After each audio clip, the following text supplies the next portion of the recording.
On YouTube. Today we have an unboxing and full review of the Droid Ultra.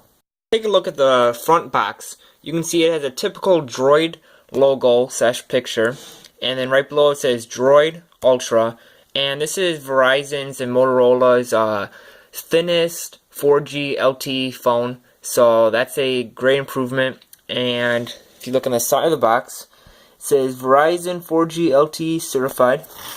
Go right over here. Verizon, made by Motorola, a Google company. 4G right there. And the same thing right there. Now, let's open the box. So, we're going to take the front case off. And, as you guys can see, it has the Droid Ultra right there. So, we're going to put that to the side. And then, we're going to open this right up. And so, it has this. And what we get inside of here, looks like it's upside down. We get important consumer information, Spanish, get to know your phone, French or Spanish, I'm not sure, global support, so take this out of the country and it works, and then more information. And then we also get a wall adapter, or USB, to charge it up. And then we also get a USB to micro USB to charge the phone. So now if we look at the phone and the different ports it has. If you look up on top, you can see it has a 2 megapixel camera, the earphone so you can hear the audio on a phone call, and then your different sensors. On the bottom, you got your back button, home button, and option and menu button. On the bottom, you got a micro USB to charge the device up. You also have your volume rocker and power button. And if you guys don't know, the volume rocker, if you pull it out, it has your nano SIM card too. If you look right up top, you can see, it's a little harder to see right over here, it has your 3.5 millimeter headset jack for music listening, and then nothing on this side. If you look in the back, it has a 10 megapixel clear camera. It's very similar to HTC's Ultra Pixels, with LED flash, and right next to the camera right here is also the speakers. On the back it says Droid, made by Motorola, and it's on the network of Verizon. Alright, so some of the specs that go into this phone is it has a 5-inch screen, and it's 1920 by 720. 1280 by 720, so it's a 720p display, and it's also an AMOLED display. So when you touch it and it only has some of the text lit up and all the other pixels are turned off, so it helps the battery life dramatically. And that's one thing I've noticed over the last couple days, weeks, and that I've been using this phone, that it gets really, really good battery life. It also is running Android 4.2.2. It has a standby time of 13 days, which is really good. And it has a 21 milliamp battery, which isn't that big, but it will last you a very long time.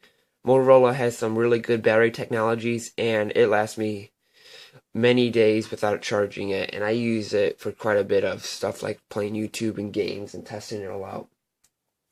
But in the CPU side of it, it has a custom Motorola 8-core CPU, and some of them are divided up for different tasks. Like, it has a dual core, they have 2 dual core chips in there, so that makes it quad core, and then it also has 2 more chips for the voice and the camera and all that, so it equals up to 8 cores, which is pretty impressive. Like right here, I can hold it, and I don't have any messages or notifications, but you can see the rest of the display is completely turned black, so it's not going to be using up the battery life, or turning on the pixels for that matter. It also has 16 gigs of storage built into this. It has a 10 megapixel camera on the back, which takes really good pictures. I'll show you in a little bit. It also has a 2 megapixel front facing camera I showed you before. And let's turn the device on.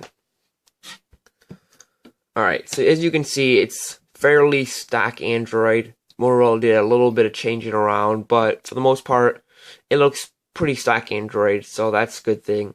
We're going to pull down the notification bar. Looks like that. Then you get your quick tile. So let's go into settings first. Oops. So, well, never mind. That's why it wasn't working. Settings. Let's go to the very bottom. About phone. Status. And here's just some information if you guys are interested. Okay, so some of the signature stuff that Motorola put into this phone is the ability to turn the phone off and just have a little bit of the screen on to get notifications. That's one big feature for this phone. Another feature is you can have the phone completely off and ask it different questions and just respond to it like Google Voice does.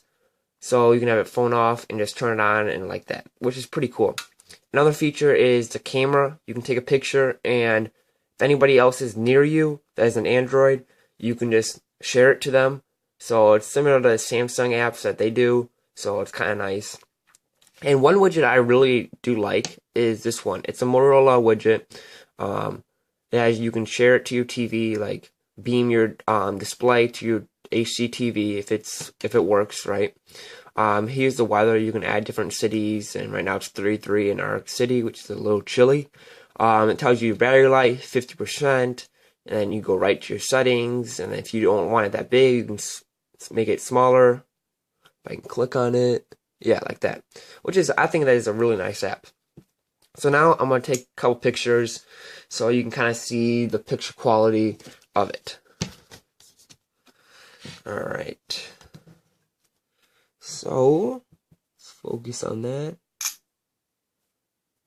And then, here's one of the photos. I don't know how well you can tell it on camera, but it was a really sharp picture. A lot of color was very spot on. It's a good camera. I'm not gonna argue with that. Okay, so now I'm just gonna kind of give you my overall impressions of the phone and whether or not what type of person should buy this phone and what type of person it's not for. I really like this phone. I've been using a Note 2 for a while now, and I got this phone and I was wowed on how fast and smooth everything was working. There was no delay. Maybe that's part too with the 8-core processor, but also the nice big animations on the phone, which I kind of like. I don't want these huge animations, kind of like similar iOS 7. I don't like that much. But great phone, great camera. They have a lot more packed in a lot of those features on there, and it stays similar to stock Android, which is very nice. And keyboard's amazing. It's a really great phone.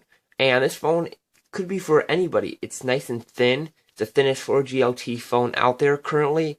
And it's $200. I'll include links to Verizon's website to check them out if you want to sign up or whatever. But this phone could go for anybody. Some of the phones I had previously can only work for certain people. But this phone in general is a phone for anybody. So I would check it out. Great phone. And if you like this review and it helped you, make sure you click the like button and subscribe. And I'll see you next time. Now for a word from our sponsor. If you're looking for new servers for your RSS feeds, Tiny is a great option. It only costs 49 cents per month. They got improved servers, better than any other competition, and it's a good choice to come if you're transferring from Google Reader, and I highly recommend them. You get the fastest news, you get to make your own feeds, it's SSL encrypted, cross-browser, you can import feeds. It's a very nice site to use. I'll include a link in the description to check them out.